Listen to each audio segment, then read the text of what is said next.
Bismillahirrahmanirrahim.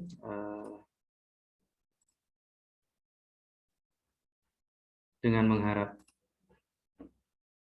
rahmat dari Allah Subhanahu wa taala, kita hari ini akan belajar tentang reaksi di dalam larutan, ya, reaksi dalam larutan berair. Ya. Nah, larutan, ya, secara umum, ya, itu merupakan campuran homogen dari dua atau lebih zat. Ya. Di dalam larutan nanti ada zat terlarut dan ada zat pelarut. Nah, zat terlarut itu biasanya jumlahnya lebih sedikit. Nah, kemudian zat yang pelarutnya itu lebih banyak. Nah, larutan itu secara umum, ya. Tadi di judulnya mungkin teman-teman berpikir kok harus larutan berair. Karena memang larutan ini bisa terjadi pada tiga wujud zat yang telah kita pahami atau kita pelajari dulu dari bab awal, yaitu padat, cair, dan gas. Jadi larutan pun bisa berupa larutan padat, ya, padat dalam padat, kemudian padat dalam cair, cair dengan cair, maupun nanti gas di dalam cair maupun gas sesama gas. Nah, berikut ini beberapa contoh, ya. Misalkan, nah ini ya, soft drink, ya. Misalnya soft drink di sini pelarutnya itu adalah air atau H2O. Kemudian zat terlarutnya apa? Ya ada gulanya itu yang memberikan efek rasa manis, dan ada CO2-nya yang membuat glegen gitu, ya. Nah, itu berarti di sini adalah larutan. Zat terlarutnya padat dan gas, ya. Nah, zat pelarutnya adalah cair, yaitu H2O. Nah, udara, ya. Berikutnya adalah udara. Udara yang ada di sekitar kita itu ternyata, ya, berupa larutan. Jadi dia ada satu yang terlarut di sana, ya. Semisal ada nitrogennya, gitu. Dan pelarutnya ada O2, ada AR, ada CH4. Nah, kemudian contoh yang padat nih sekarang, larutan padat, yaitu teman-teman mungkin tahu solder, ya. Solder ini zat terlarutnya adalah Pb. Pb, coba nanti cek di tabel periodik Pb ini apa, ya. Timbal, ya. Lumbum, ya. Nanti cek nomor atomnya berapa, nomor ini yang berapa.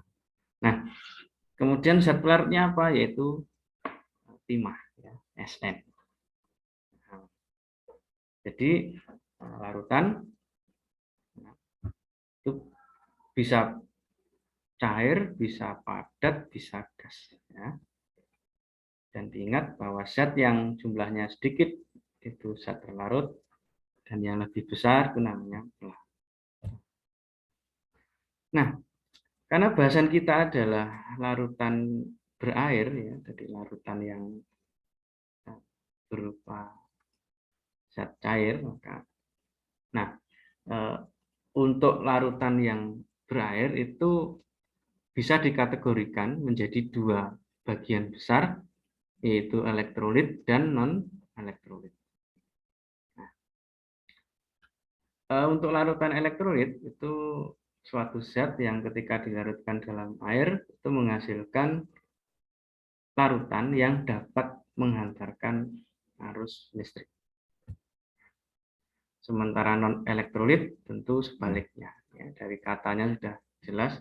Jadi sebaliknya, yaitu tidak bisa menghantarkan arus listrik ketika dilarutkan di dalam air. Nah, di sini ada gambaran larutan elektrolit dan non elektrolit. Ya, sebagai uji coba. Jadi kalau di sini ada larutan elektrolit, kemudian dihubungkan dengan ini ada kabel, ada lampu ya. Ini kabelnya kemudian salah satunya terputus begitu. Nah, kalau dimasukkan ke dalam larutan elektrolit maka terus ini kabel yang ini dihubungkan ke sumber listrik begitu tidak bisa menyala. Nah, jadi tidak bisa mengalirkan arus listrik. Lalu ada elektrolit lemah. Ya, elektrolit lemah ini bisa mengantarkan arus listrik, tetapi lemah. Gitu. Jadi di sini tadi kalau rangkaiannya tadi lampunya, kabelnya masukkan ke sini, lampunya nyala tetapi tidak terang. Gitu. Nah, ada pun elektrolit kuat. Nah, ini hasilnya, yaitu dia mampu menghantarkan arus listrik, ditandai dengan menyalanya lampu secara terang. Gitu. Ini namanya elektrolit kuat. Nah, bagaimana kok bisa ya? Mungkin ada pertanyaan ini, bagaimana kok bisa menghasilkan listrik?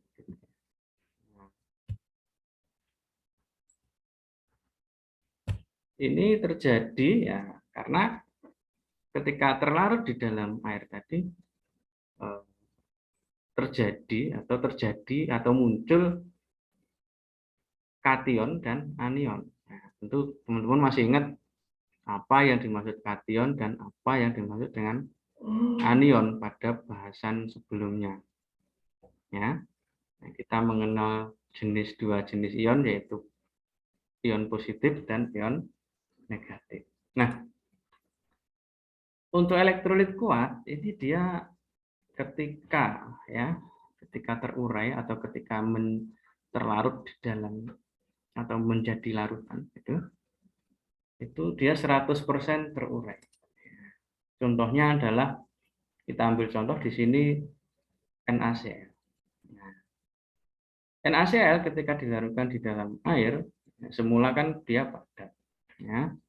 Kemudian setelah dilarutkan dalam air, dia terionisasi namanya menjadi ion, terbentuklah ion Na+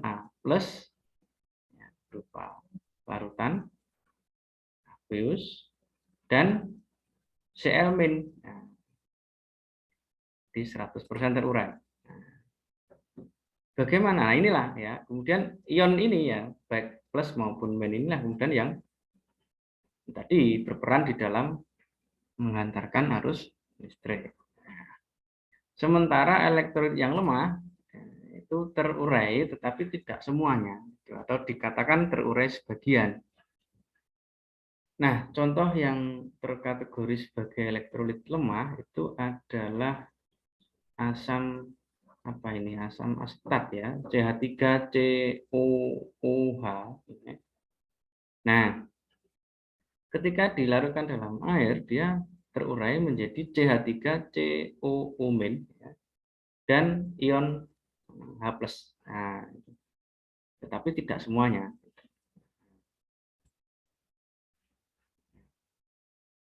Jadi ionisasi asam asetat ya tadi tandanya ya CH3COH terurai menjadi CH3COO- ya, dan H+.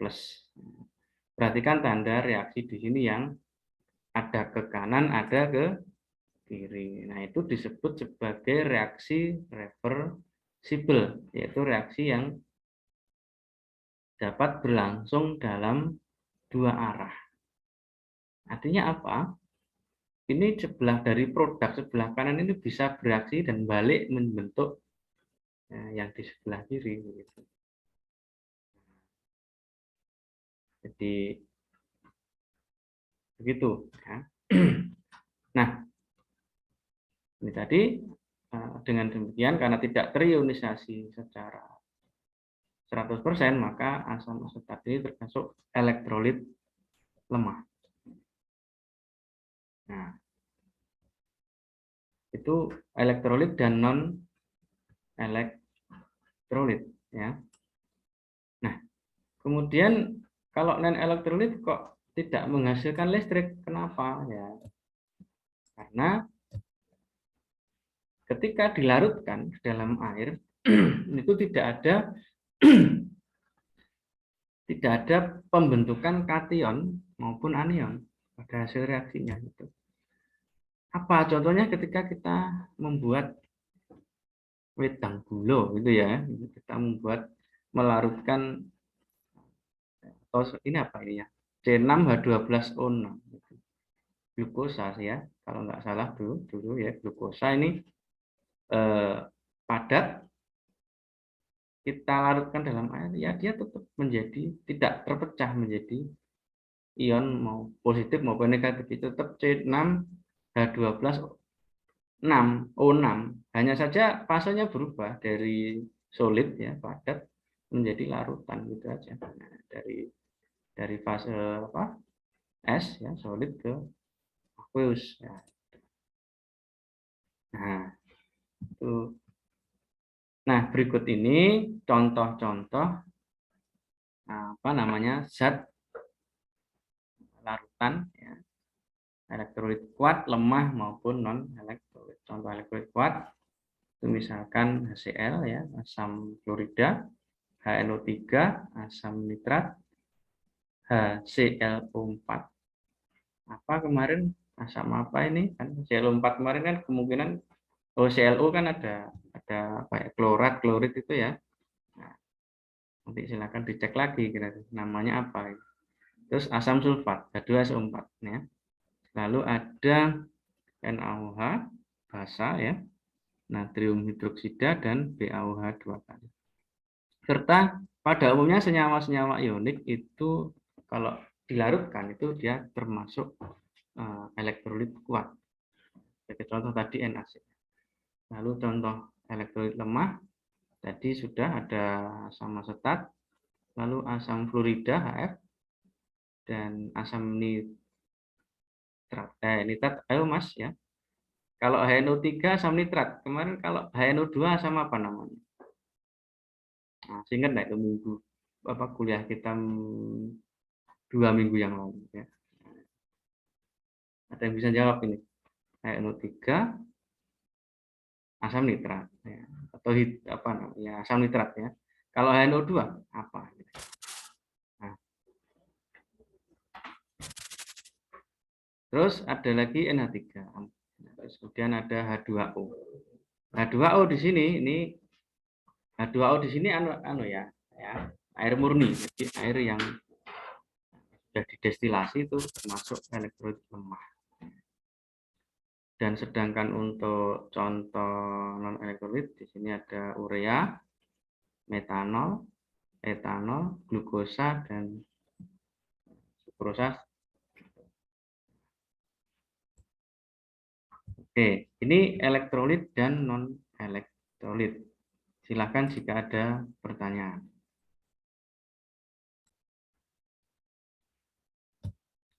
Itu tadi tentang elektrolit dan non elektrolit. Nah, sekarang kita masuk ke reaksi pengendapan.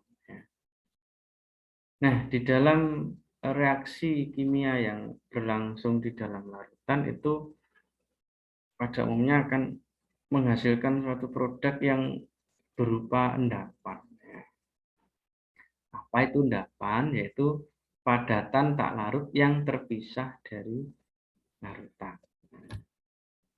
Misalkan di sini ada reaksi antara PbNO3 2 kali ya, larutan dan NaI. Ya, NaI-nya juga berupa larutan. Itu menghasilkan PbI2 berupa endapan ya, ditandai dengan fase S solid ya, dan NaNO3 berupa larutan. Nah, ini yang berfase solid itu adalah endapannya. Jadi dia nanti terpisah dari larutannya.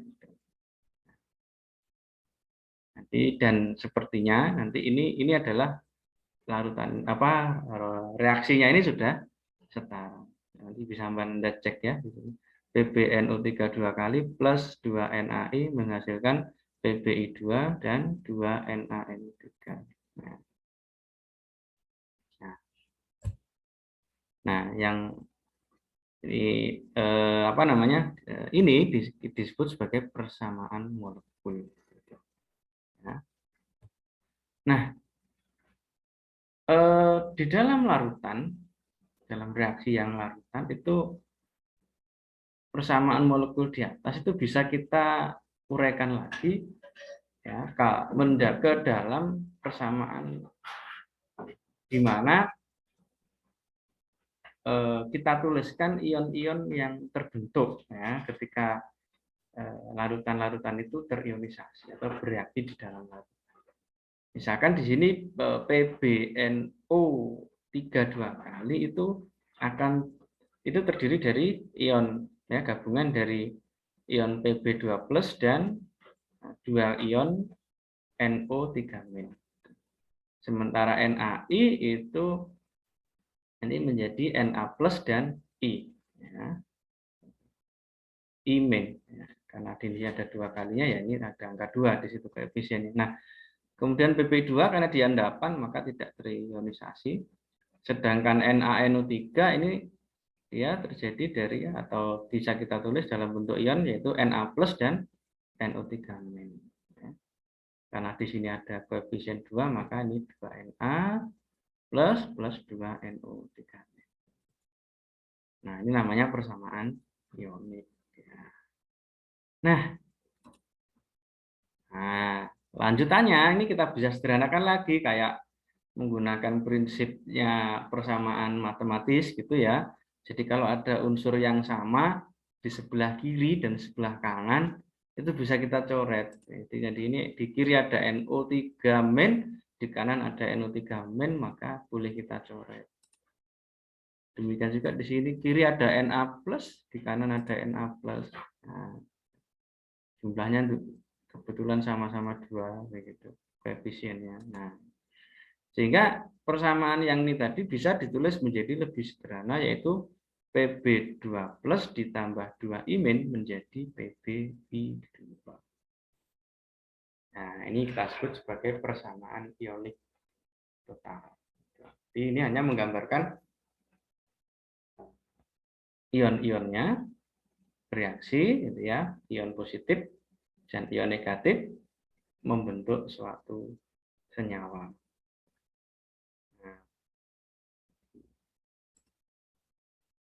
Dan Na+ serta NO3- itu disebut sebagai ion pendamping. Oke, ada pertanyaan mungkin sampai sini. Ya. Silakan jika mungkin dari sini, dari cerita ini tadi, dari persamaan molekul, kita sederhanakan menjadi, atau kita uraikan ke persamaan ionik, dan terakhir kita sederhanakan menjadi persamaan ionik total.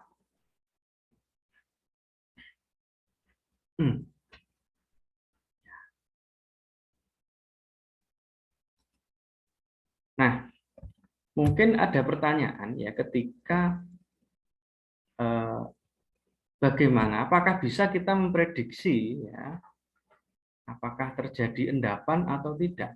Nah, itu bisa ya, kita bisa prediksi dengan mengetahui apa yang disebut dengan istilah kelarutan atau solubility. Jadi dengan mengetahui kelarutan dari suatu zat, maka kita bisa mengkira-kira kalau ini nanti kita reaksikan, ya, larutan ini direaksikan apakah terbentuk endapan atau tidak.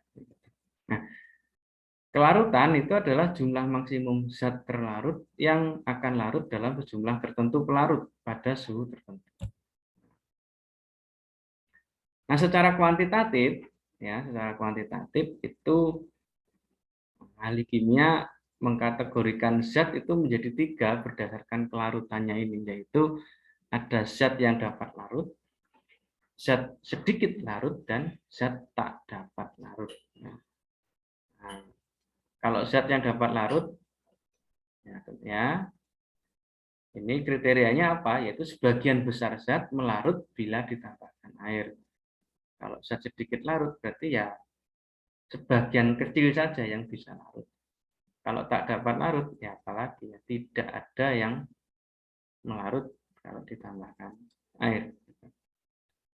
Nah, mengenai kelarutan di dalam air ini ada beberapa yang perlu kita ketahui, begitu bahwa ya ini daftar atau data beberapa larutan atau beberapa senyawa, ya, senyawa yang apakah dia larut atau enggak di dalam, di sini ya, khusus di dalam air pada suhu 25 derajat Celcius. Ya.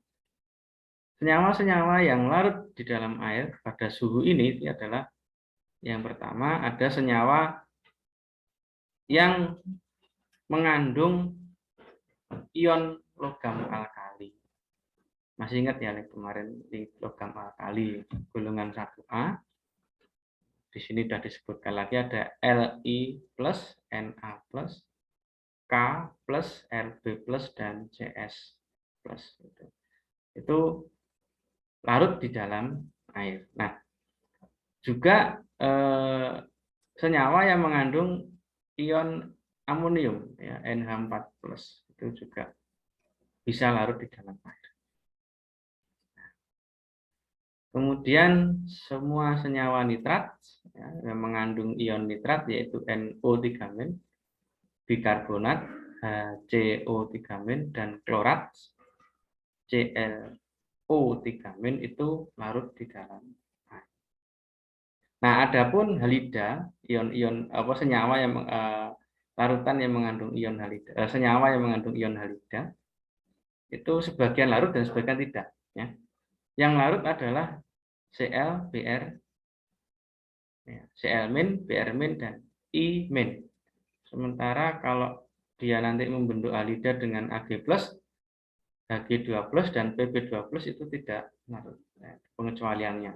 Nah, kemudian semua ion sulfat, ya, yang mengandung ion sulfat SO42- itu larut dalam air kecuali, ya, kecuali sulfat yang nanti dari ini yang gandeng dengan Ag, ya, Ag+, Ca2+, Sr2+, Ba2+, Hg2+, dan Pb2+ itu pengecualiannya.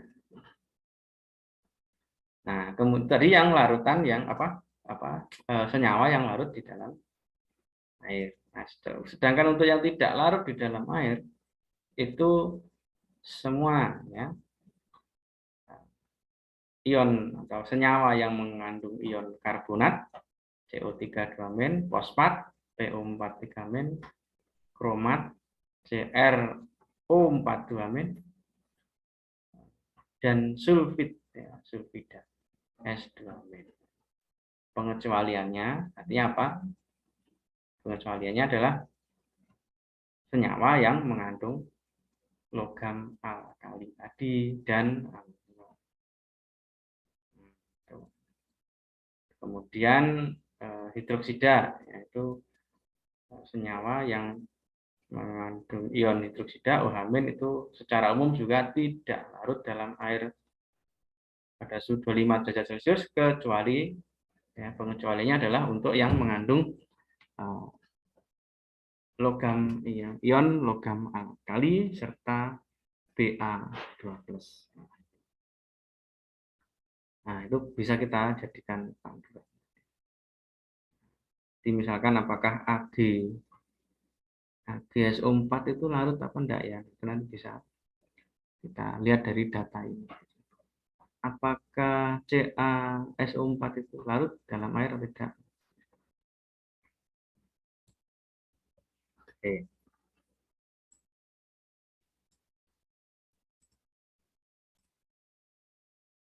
Kembali ke persamaan ionik tadi, ya, kita akan lihat bagaimana cara menuliskan persamaan ionik.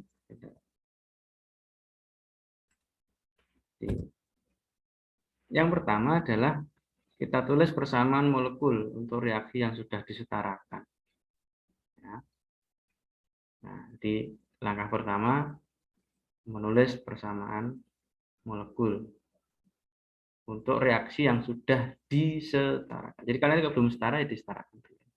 Caranya bagaimana? Ya, seperti dibahas pada pertemuan sebelumnya. Lalu yang kedua, kita tuliskan ulang persamaan untuk menunjukkan ion-ion yang terdisosiasi yang terbentuk dalam larutan. Kemudian kita identifikasi dan abaikan ion-ion pendamping pada kedua ruas persamaan reaksi untuk memperoleh persamaan ionik total. Gimana sih prakteknya gitu ya? Jadi ini misalkan kita diminta untuk menuliskan persamaan ionik total untuk reaksi perak nitrat dengan sodium klorida. Perak nitrat, kira-kira rumus kimianya bagaimana, rumus molekulnya? Perak nitrat AgNO3.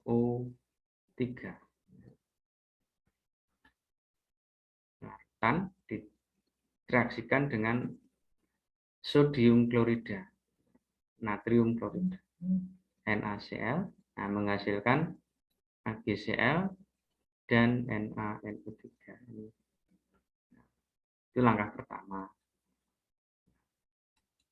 Nah, oke, langkah pertama ini sudah setara belum, kita cek. Sudah setara, oke, lanjut ke langkah berikutnya. Ya, Ag sebelah kiri 1, di sebelah kanan 1. NN di sebelah kiri 1, di kanan 1. Na sebelah kiri 1, di kanan 1. Oke, sudah. Nah, Cl juga begitu. Oke, jadi semua sudah setara. Nah, lalu tadi kita tulis ulang untuk menunjukkan ion-ion yang terjadi, yang terbentuk dalam larutan. Terdisosiasi itu berarti terpisah. AgNO3 itu terdiri atas ion Ag+ dan NO3-. Lalu NaCl itu Na+ dan Cl-. AgCl-nya karena dia padatan ya, larutan, endapan, jadi enggak. Kemudian NO3-nya Na+ ditambah NO3-. Nah, tadi kayak prinsip matematika, kalau di sebelah kiri dan kanan ada yang sama, bisa dicoret. NO3- dan NO3-, lalu Na+ dan Na+. Atau dalam bahasa resminya ini kita abaikan ion-ion pendamping. Nah, sehingga kita peroleh persamaan ionik totalnya adalah Ag+ ditambah Cl- menjadi AgCl. Nah, dan berikut ini beberapa contoh reaksi kimia dalam kehidupan yang tidak diinginkan. Nah, ini membentuk namanya apa ini ya? Membentuk zat yang tidak diinginkan karena mengendap, menyumbat saluran pipa pada boiler misalnya. Ya.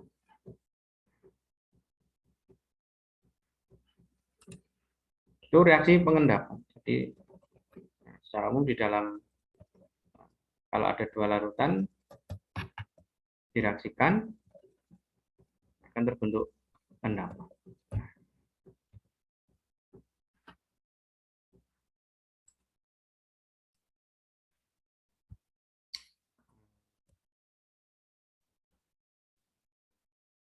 Jenis larutan yang nanti sering muncul, yaitu ada yang berupa asam, ada yang berupa basa. Nah, kita mulai dari yang asam.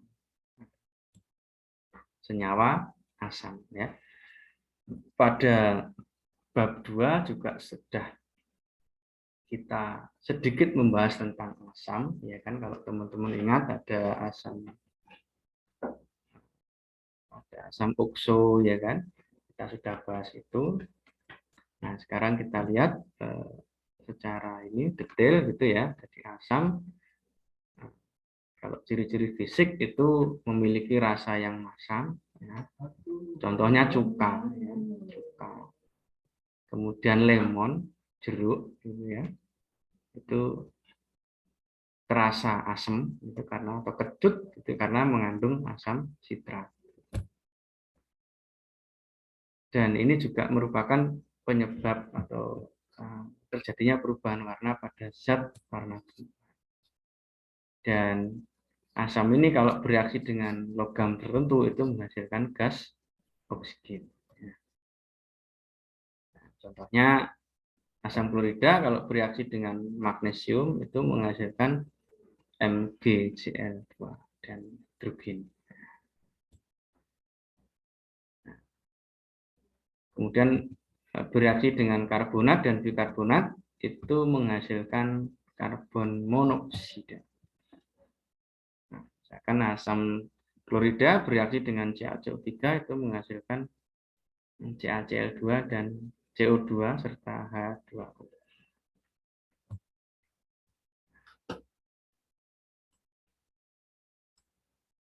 Dan larutan asam itu di dalam air menghantarkan listrik, jadi dia termasuk elektrolit, gitu ya.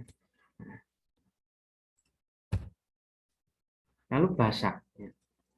Ada asam, ada basa. Basa ini kalau mau mencicipi gitu rasanya pahit dan terasa licin. Nah, contohnya adalah sabun. Nah, sabun itu karena bahannya salah satunya adalah bersifat basah maka dia menjadi licin.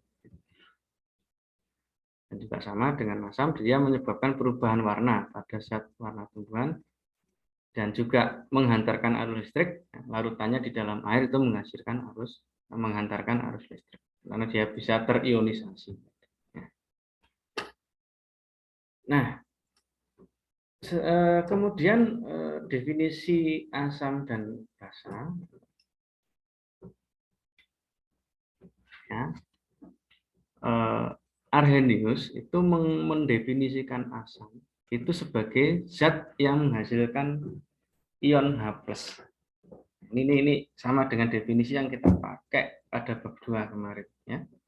Yang kita telah dikenalkan di bab 2, yaitu zat yang kalau di dalam air, larutannya di dalam air menghasilkan ion H+ atau H3O+, itu disebut sebagai asam. Sementara basa dari definisi Arrhenius adalah zat yang menghasilkan OH- di dalam air. Nah, kita sudah kenal di bab sebelumnya.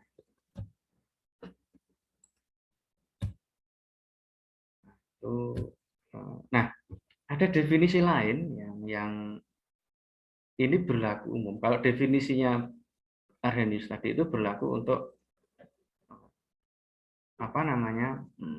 larutan. Ya.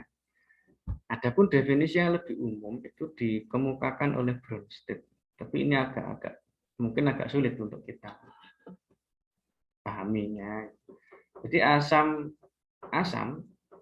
zat disebut asam itu kalau dia menjadi donor proton, gitu. Ya. Dan disebut basa kalau dia merupakan akseptor proton. Donor itu berarti yang memberikan proton. Kalau akseptor itu berarti yang menerima proton. Ilustrasinya nanti contohnya adalah misalkan NH3 reaksi di dalam dengan H2O itu menghasilkan NH4+ dan OH-. Ini seolah-olah itu H2O ini dalam hal ini asam karena dia memberikan proton dan NH3 ini menerima proton, ya, dari asam tadi dari H2O sehingga menjadi NH4+. Nah, H2O di sini jadi gini ya. Bingung kan ya? Nah, coba kita lihat hierarkinya. Dari definisinya Bronsted, maka dalam reaksi ini NH3 itu basa karena dia menerima proton. Dari mana diterima? Ya, dari H2O. Lalu asam ini H2O bisa dikategorikan asam karena dia memberikan proton. Nah, sementara yang di sini NH4+ itu asam, OH- itu basa. Ini definisi menurut Bronsted. Dan ini berlaku umum baik larutan maupun bukan larutan berair maupun larutan yang lain. Gitu ya. Tidak harus dalam berupa larutan berair. Nah, memang definisinya agak susah. Nah, lalu asam tadi itu dikategorikan menjadi 3 ya. Ada asam monoprotik, nah, yaitu asam yang menghasilkan satu saja ion H+ dalam proses reaksinya. Misalkan di sini HCl itu terionisasi sekali menjadi H+ dan Cl-. Lalu HNO3 itu juga begitu menghasilkan H+ dan NO3-. Jadi H+-nya itu sekali saja dan satu gitu. Dan dia dua-duanya elektrolit kuat atau disebut sebagai asam kuat. Ya. Lalu yang CH3COH samstat ini juga menghasilkan satu H+ dan dalam sekali aja. Dan ini ya lemah atau disebut sebagai asam lemah. Ya, itu monoprotik. Jadi dia menghasilkan H+-nya itu satu kali. Nah, sementara diprotik itu yang menghasilkan asam yang menghasilkan ion lebih dari 2 H+. Jadi misalkan H2SO4 itu bisa pertama dia bisa terurai menjadi H+ dan HSO4-. Dan kemudian berlanjut menjadi HSO4-nya tadi terurai lagi menjadi H+ dan SO4. Jadi ada 2 ion H+ yang terbentuk. Kalau triprotik itu berarti asam yang menghasilkan 3 H+. Contoh H3PO4 itu pertama dia akan membentuk H+ terurai menjadi H+ dan H2PO4-. Lalu berikutnya akan menjadi 2PO4-nya terurai menjadi H+ dan HPO4-. Dan terakhir dari HPO4-, menjadi H+ plus PO4-. Nah, dan kalau dari sisi kekuatannya yang H2SO4 itu asam kuat atau karena dia kalau terlarut menjadi elektrolit kuat, dan yang ini adalah elektrolit lemah atau asam lemah. Dan juga bisa kita ketahui dari tanda panahnya ya kan, kalau reaksinya tidak reversibel itu berarti nanti jenis kuat ya, elektrolit kuat.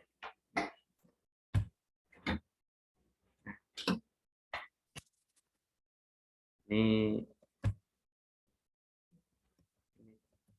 kita lalui saja.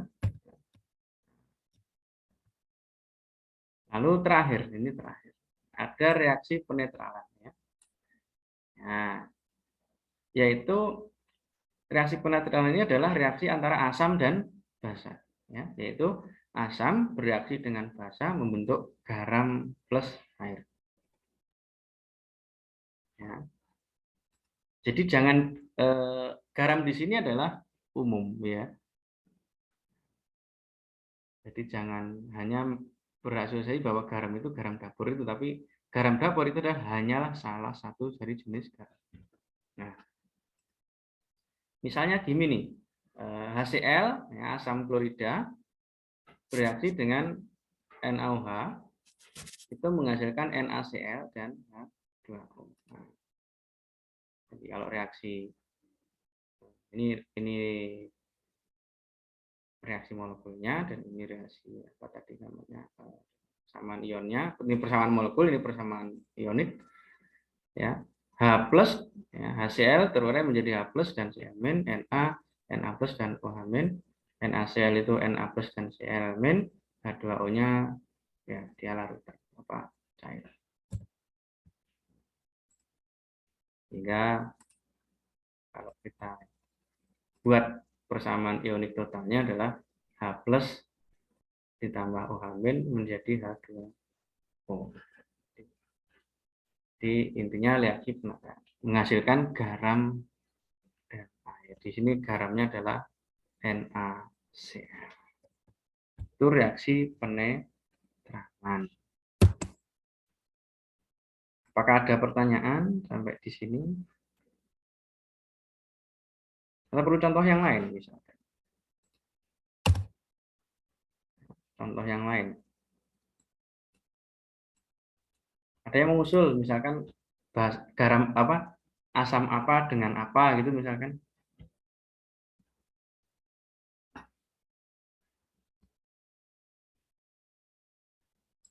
Mas, tes.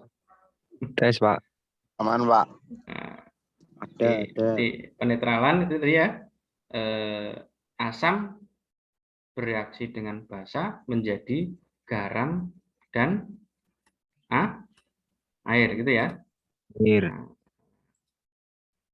apakah mungkin ada yang usul asam apa dengan garam asam apa dengan basanya apa gitu ya, selain yang ini, gimana kira-kira?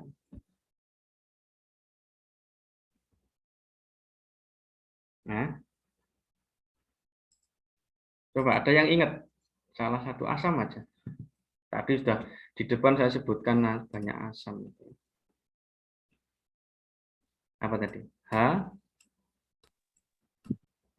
Yang teman-teman sing dolanan aki lah, aki basah itu ada apanya, Mas? Ada. Asam Sulfat. Nah, misalkan apa? Dia bereaksi dengan salah satu basa. Apa kira-kira ya? Yang paling mudah itu basa NaOH ya, misalnya kita bisa saja NaO. Nah, ini kan akan jadi apa ini nanti gitu hasilnya. Tadi kan ada garam plus air. Sudah yang jelas ini H2O ini sesuatu yang jelas. Nah, sekarang ini garamnya apa kira-kira? Apa? Di H2SO4 kalau terionisasi ya menjadi apa? H plus dan SO4-nya apa? 2 min itu.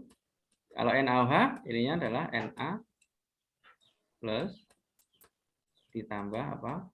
OH min. Nah, sehingga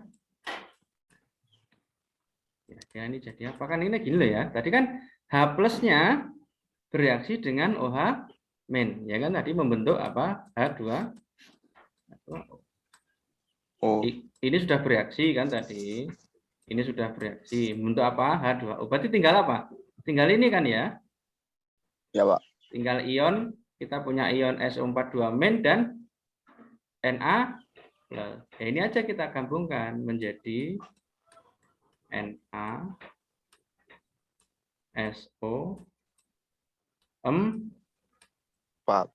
Tapi lebih lihat ini di sini ini 2 min, ini plus. Ya kan? Supaya netral berarti di sini Na-nya harus berapa? 2. Jadi Na2SO4. Nah, ini juga salah satu jenis apa? Garam. Tadi NaCl juga garam. Ini Na2SO4 juga garam juga karena dia adalah hasil reaksi penetralan dari asam dan basa. Gitu. Nah, Asam sitrat. 2SO4. Natrium apa? Sulfat. Nah. Oke, saya rasa sudah 2 contoh untuk reaksi penetralan. Kira-kira begitu ya. Ini hasilnya apa itu? Karena tadi intinya ion H plus dan OH- gabung membentuk H2O. Berarti ya ion yang lain ini yang kita gabungkan aja. Plus dan minnya itu kita gabung. untuk hari ini sesuai dengan rencana perkuliahan yang kita sudah rencanakan, maka hari ini kita sampai pada pembahasan reaksi netralan ini. Nah, untuk pertemuan berikutnya kita akan bahas reaksi oksidasi reduksi. Macet.